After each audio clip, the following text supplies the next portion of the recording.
personalidade. Então, vamos lá. Transtorno de personalidade, no DSM-5, nós temos 2 capítulos falando de transtorno de personalidade.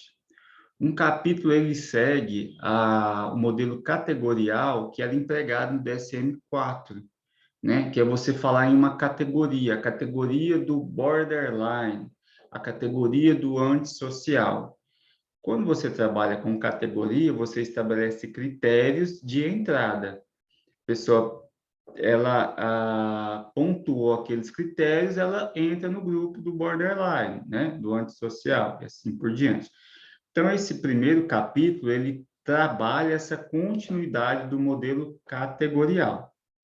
No DSM-5, há uma discussão que foi iniciada e ela segue em andamento nas pesquisas do DSM com relação ao modelo categorial e a modelo dimensional. O modelo categorial assume que é como se houvesse lá o antissocial, o borderline, né, com suas características. Já o dimensional, ele coloca que há alguns pontos compartilhados e que esse sujeito, ele pontuou mais aqui nesse ponto do borderline, mas ele também tem alguns pontos que ele leva para o antissocial, para o narcisista. Então, é como se pegasse aquilo que nós temos lá na esquizofrenia, né, que é colocado como espectro da esquizofrenia. Aí você tem a esquizofrenia como principal e os outros que estão muito próximos, e o sujeito ele transita de um para o outro. Aqui no DSM-5, a gente tem, então, o primeiro capítulo, modelo categorial, sendo uma continuidade do DSM-4. E aí, um pouco mais à frente no DSM-5, a gente tem um modelo dimensional, que é um modelo que é uma proposta nova para a compreensão de transtornos da personalidade, baseado na noção de traços. O estudo científico da personalidade, nós vamos ver daqui a pouquinho também, e aí nós temos vários instrumentos psicológicos que eles trabalham com traços de personalidade, que seriam algo constitucional estável ao longo da vida do sujeito. A gente tem aquela teoria do Big Five, né? E a gente tem um instrumento ligado ao Big Five que estabelece dimensões como neuroticismo, psicoticismo, abertura. Essas dimensões são traços. Essa segunda parte no DSM-5 para transtornos de personalidade, ele vai estar mais ligado a esses traços. Se a pessoa possui esse traço, esse traço, esse traço, ela tem aqui uma predominância de um narcisismo, mas ela pode ter outros traços também que têm uma aderência maior lá com borderline. Eu evito, quando trabalho assim com traços, essa necessidade de muitos diagnósticos, né, dessas comorbidades, porque eu tenho algumas comorbidades que são muito próximas. Transtorno de personalidade obsessivo-compulsivo e o transtorno obsessivo-compulsivo, o TOC, são muito próximos, os critérios comunicam muito.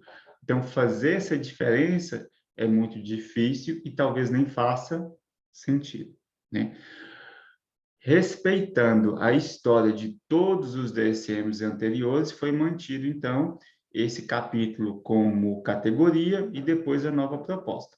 Nós vamos seguir dessa forma, a gente vai passar no capítulo categorial, que vai ver as categorias de transtorno de personalidade, os critérios de entrada, né, para esse grupo, quais são os critérios lá que o paciente precisa preencher para ele poder entrar no grupo do transtorno de personalidade específico. E aí, em um momento futuro, nós vamos para a nova proposta de transtorno de personalidade e verificar essa questão de traços, tá bom? Então, vamos lá. Bom, como transtorno de personalidade assim, é um assunto até um pouco melindroso para a nossa área, para a área de saúde, vou fazer nesse momento uma explanação geral para que a gente possa ter uma compreensão geral, e aí a gente vai conversando antes de entrar nos critérios propriamente dito. Primeira coisa que se coloca quando você fala em transtorno de personalidade, né? O que é que você está compreendendo por personalidade? O que é personalidade? Alguém quer arriscar? Pergunta daquelas, difícil. E é interessante, se alguém quiser arriscar, fique à vontade. É interessante também que, assim, cada abordagem da psicologia tem um modelo, uma teoria da personalidade. Então, quando a gente vai ver a teoria da personalidade, você tem as teorias da personalidade, porque cada enfoque teórico compreende o homem, o ser humano, em contato com o mundo e com o outro de uma forma diferente. Daí nasce uma teoria da personalidade diferente, né? Essa multiplicidade de enfoques teóricos para o DSM gera uma certa dificuldade, porque não há tanta concordância quando nós vamos falar de personalidade, teoria da personalidade. Então, criar, né, um diagnóstico, que o modelo do DSM é descritivo, né, critérios descritivos que sirvam para todas as abordagens, é um desafio muito grande. Quando a gente olha para os critérios, talvez fique um pouco difícil de compreender, né, sem um enfoque teórico. Só que o enfoque teórico, ele vai ser o enfoque teórico da sua abordagem enquanto psicólogo. Se você é da TCC, se você é da comportamental, Gestalt, psicanálise, cada um faz uma leitura de personalidade de forma diferente. E aqui eu trouxe alguns pontos para a gente poder conversar. Ó, dos chutes e chutes, personalidade, os aspectos internos e externos peculiares, né, esse termo é importante, relativamente permanentes do caráter de uma pessoa que influencia o comportamento em situações diferentes. Então, aqui o que ele traz? Eu tenho uma permanência, alguns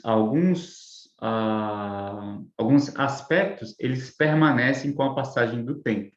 Aquela pessoa era narcisista, não agora na minha presença, ela é narcisista agora, ontem, amanhã, na minha presença e na presença de quase todo mundo.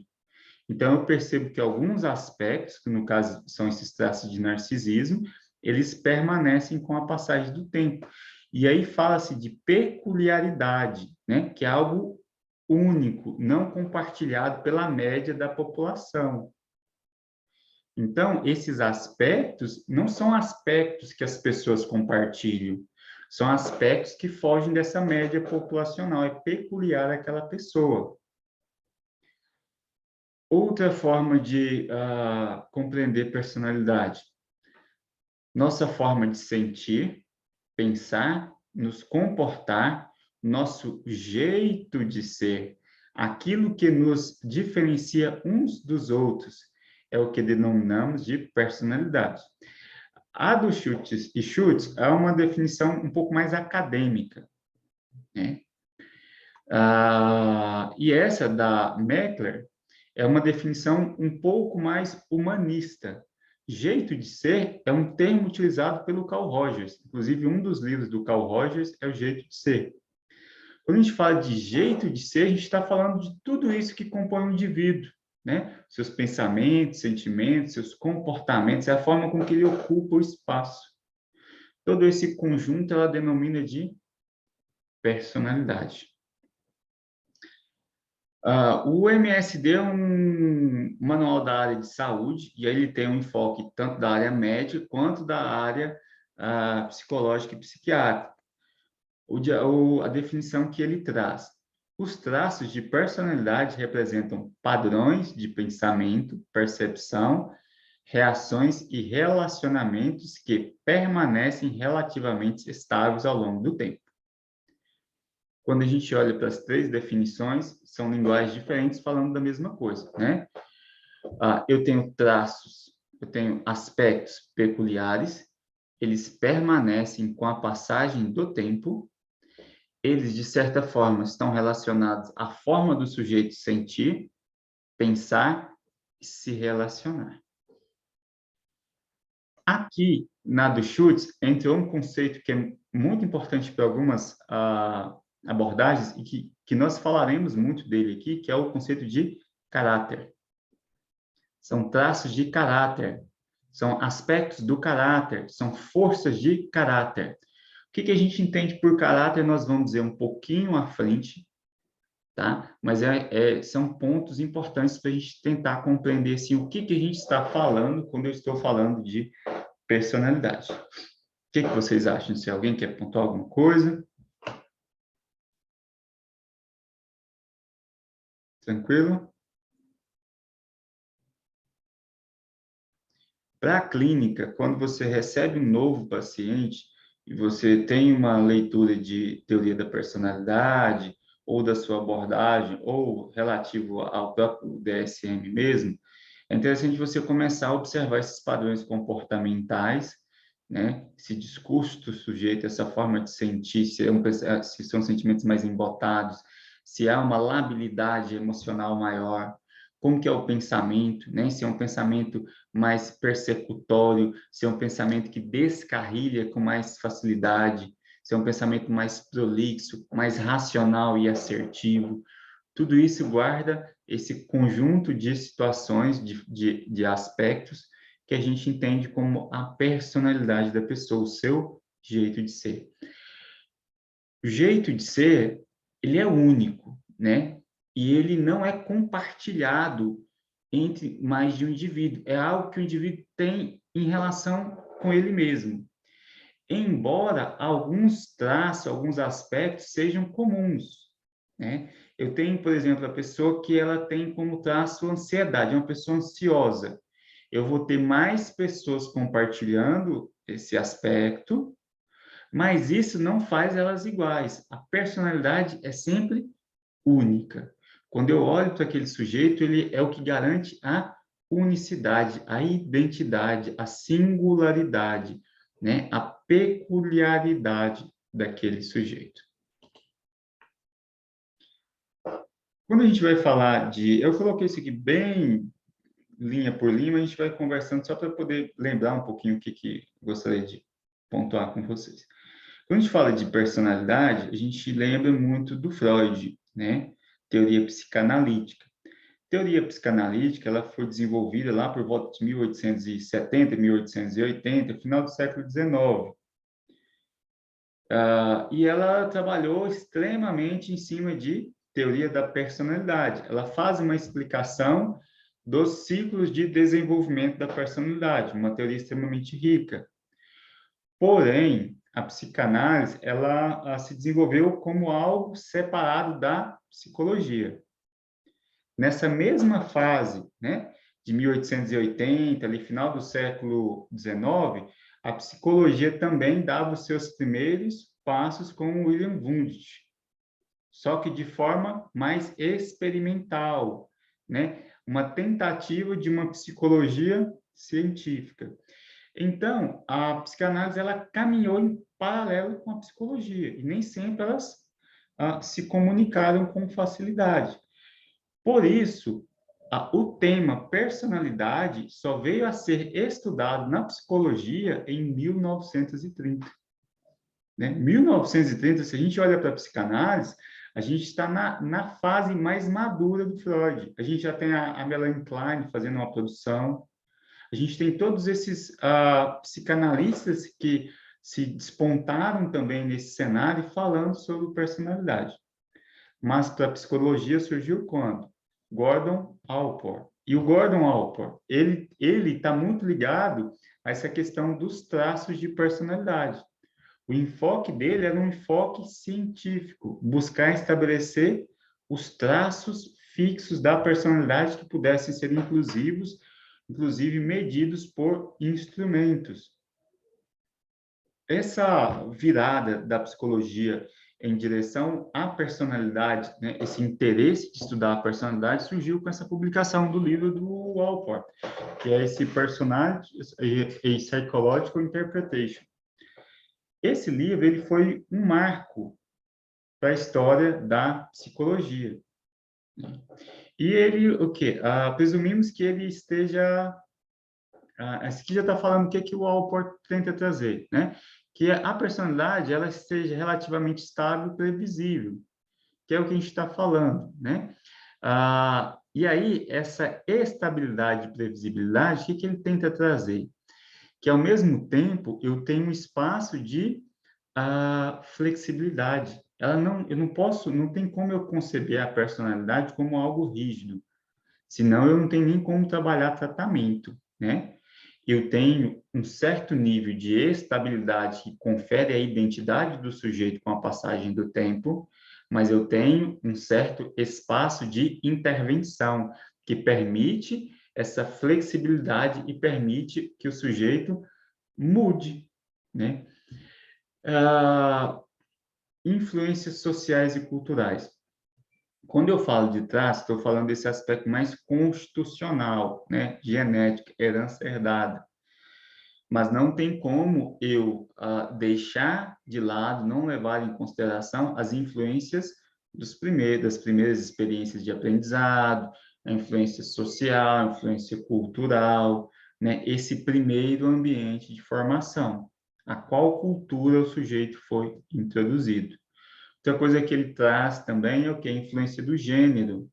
E aí, aqui no estudo dos grupos de transtorno de personalidade, a gente vai ver que alguns transtornos são mais característicos de um gênero ou outro. Eu pego, por exemplo, transtorno de personalidade antissocial, ele é mais característico do sexo masculino.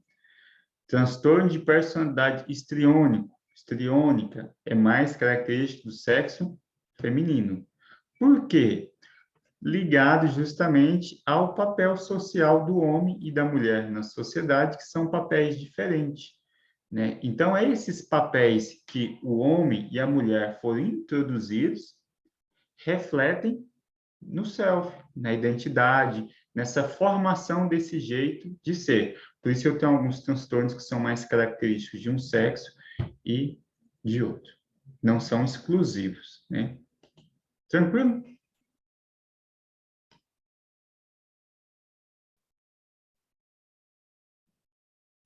Beleza, Beleza, tudo né? bem. Bom, a gente vai falar de personalidade, a gente vai olhar sempre para dois ambientes, né? O ambiente genético, essa carga genética, esse genótipo, e o ambiente social, o mundo, né? Então, quando eu falo de personalidade, eu tenho uma interação entre carga genética, herança genética e ambiente. Do ponto de vista da herança genética, o que nós estamos falando é que há um temperamento. Vocês já ouviram essa expressão, né? O temperamento. Temperamento é herdado. Temperamento, ele é ligado ao quê? À herança genética do indivíduo. Por isso que o temperamento, ele é tão rígido. Pessoa que tem lá um temperamento que é um temperamento mais ansioso, ou mais introvertido, né? Aquilo ali é o jeito de ser. Ela vai aprender formas de lidar melhor com a introversão dela. Mas a tendência, o direcionamento temperamental dela é ser uma pessoa introvertida, ser uma pessoa ansiosa, né? O que o temperamento faz? Ele, primeiro ponto, ele é regulado biologicamente, então ele está ligado a essa regulação genética. Ele traz algumas predisposições biológicas, a ansiedade, por exemplo. Algumas pessoas desenvolvem ansiedade por causa das experiências de vida. Outras, elas têm uma predisposição biológica para ansiedade, né? Sensações e sensibilidade, a sensibilidade à dor, sensibilidade emocional, tudo isso há um colorido emocional. Nível de motivação, temperamento também influencia. O plano emocional é aquela pessoa que reage muito, labilidade, mais embotado, né? Isso está mais ligado ao quê? Ao nível temperamental. O humor, né? Como que é o humor daquela pessoa? Ele é um humor constante, mas deprimido, é um humor mais eufórico. Tem pessoas que elas constantemente elas falam alto, riem muito. Você percebe que é um traço constante dela, tá ligado ao quê? Base temperamental. Reações automáticas, né? A gente tem o nível da impulsividade. Nível da impulsividade, ela está ligado à questão constitucional, temperamento. Algumas pessoas são mais impulsivas do que outras. E isso não é que ela aprendeu a ser impulsiva, é uma herança genética ligada ao que? A temperamento. O que que a gente faz? É auxiliar o paciente a conviver com a impulsividade e desenvolver estratégias para que ele consiga controlar melhor a sua impulsividade. Mas nós entendemos que aquela impulsividade não foi aprendida ali. Aquela impulsividade faz parte da constituição dele. É algo que vem, né? O Freud colocaria que vem do inconsciente para o consciente. E aí, ah, do lado do ambiente. Lembra naquela definição anterior que a gente falou do caráter? O caráter está ligado ao ambiente, às primeiras experiências de aprendizado, ao ambiente familiar, a todo esse contato do sujeito com o ambiente. E aí, conforme o ambiente, né, são as forças de caráter que ele vai desenvolvendo. Então, do lado da herança genética, temperamento, do ambiente, o caráter. Então, ele é a porção aprendida da personalidade, primeiras experiências de aprendizado, toda a carga de influência ambiental, influência social, influência cultural, e ele é volitivo e intencional, ou seja, o sujeito consegue exercer sua vontade e direcionar sua atenção a esses pontos do caráter. O temperamento já não é evolutivo, ele não consegue escolher não ser ansioso, não ser impulsivo, ele consegue escolher desenvolver estratégias para lidar com aquele impulso. E aí, tranquilo? Fez sentido até aqui? Beleza. Beleza, né? Então, vamos seguir.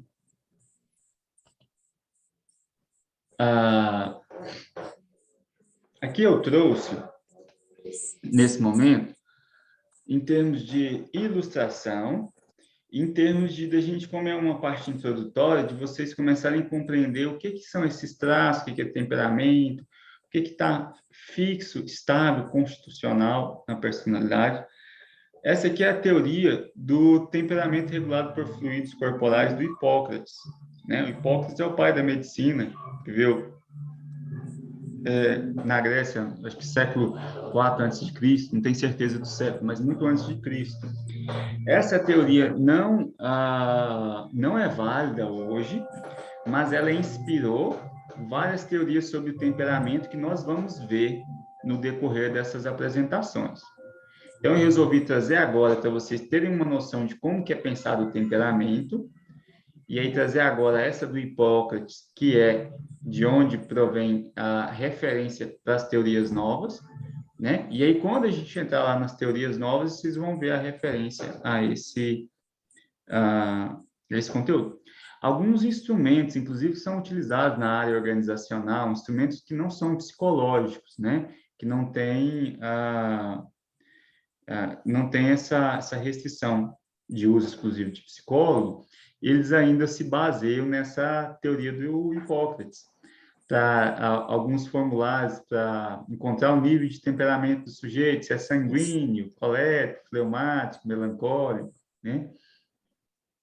E aí, o que se espera? Por exemplo, que o indivíduo sanguíneo, o Hipócrates dizia que o indivíduo sanguíneo havia uma predominância do sangue, o colérico da bile, o melancólico da bile negra e o fleumático da fleuma. Então, o fluido corporal que predominava era o temperamento que predominava. Indivíduo sanguíneo, isso que a gente vê até nessas escalas que eu estou falando, né? Sanguíneo, pessoa sociável, expansivo, otimista, né? Aquela pessoa aberta para o mundo.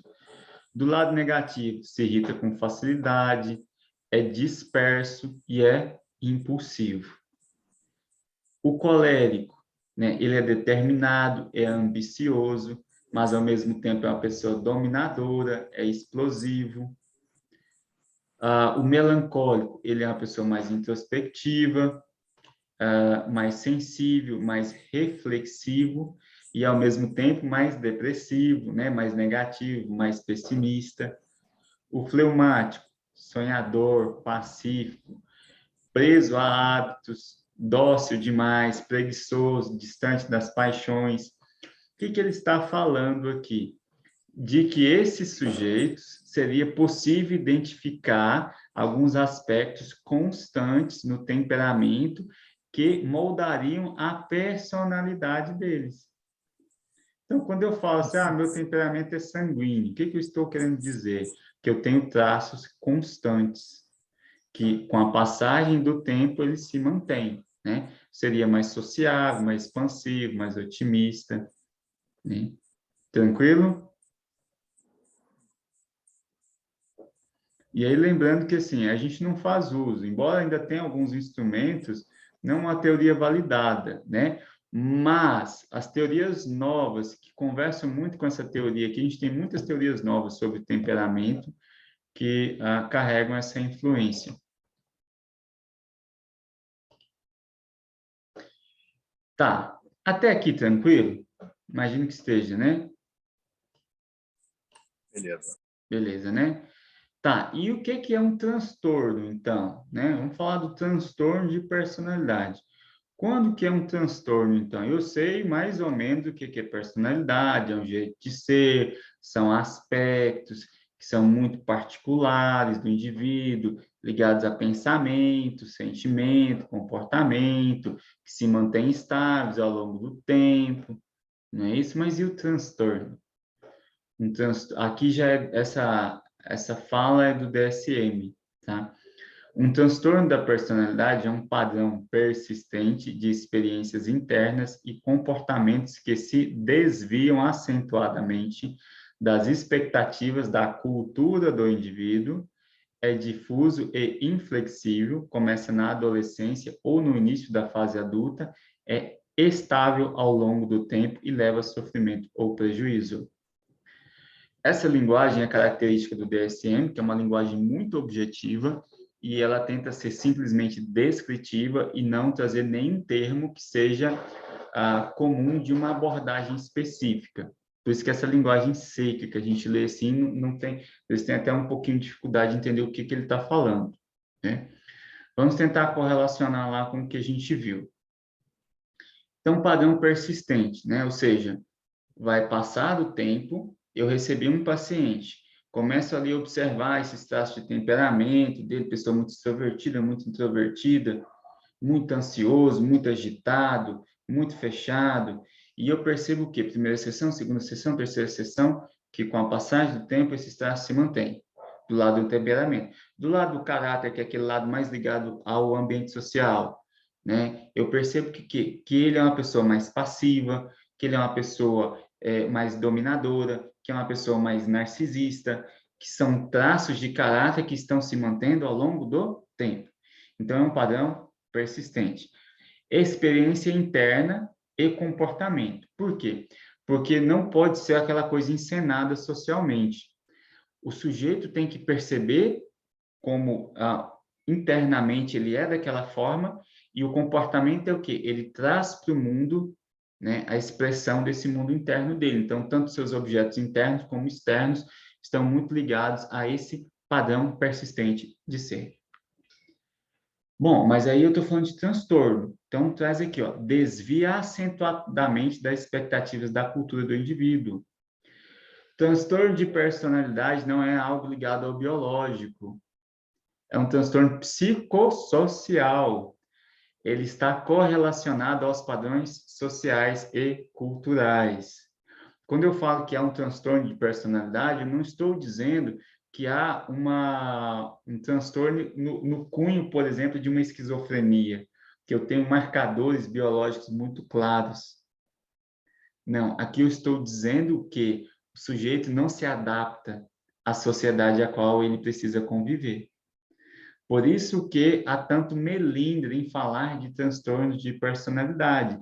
E precisa da nossa parte, enquanto clínico, muita parcimônia, né? Muita sensibilidade de não atribuir um jargão desse para um paciente, porque ele tem um peso muito grande na sociedade, que ele é feito, cunhado para separar indivíduos que não se adaptam bem à sociedade. Mas por que que ele não se adapta bem, né? Porque ele tem um padrão que é difuso, ou seja, percorre mais de uma área da vida dele, e ele é inflexível, ele é assim em todos os ambientes. Outro ponto, transtorno de personalidade a gente diagnostica na adolescência, né? A partir dos 18 anos, finalzinho da adolescência ali eu consigo diagnosticar. Eu não diagnostico transtorno de personalidade na infância. Embora alguns transtornos você consiga olhar para a vida do indivíduo já na infância e consiga perceber alguns traços constantes, talvez, que sejam preditores, mas não é suficiente para que eu consiga fechar a diagnóstico. Eu não posso fechar diagnóstico porque a personalidade entende que ela não está ainda formada. O processo, aqueles conflitos da adolescência ainda não foram resolvidos. A identidade do sujeito não está formada. Então, eu diagnostico na adolescência o início da fase adulta. E ele se mantém estável ao longo do tempo. Ele traz ganhos, aí não é transtorno. O nome fala, ele é um transtorno. Mas, às vezes, o transtorno não é para o sujeito, igual um narcisista. Talvez o narcisista ele tenha mais ganhos com o transtorno dele do que prejuízos para ele. Porque ele se coloca de forma, né? Ele se impõe, ele domina, ele faz com que as pessoas trabalhem para ele, sirvam as suas vontades por causa desse jeito impositivo dele. Então, para ele, talvez não seja um transtorno, mas para as pessoas que convivem com ele, que são significativas e importantes, aquilo é um transtorno. Então, pode causar sofrimento para o indivíduo ou para as pessoas que convivem com ele. Isso é o transtorno de personalidade, né? A gente pega personalidade, suas características estáveis, né? O jeito peculiar de ser do indivíduo, que percorre todas essas dimensões psíquicas, pensamento, sentimento, né? Essa cor emocional, nível comportamental, com nível de impulsividade, né? Esse jeito de ser do indivíduo. E aí alguns desenvolvem um jeito de ser disfuncional, que não consegue se ajustar à norma social. Tranquilo?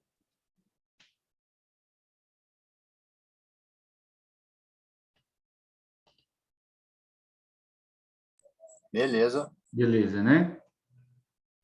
Bom, falta 2 minutos para encerrar nosso tempo.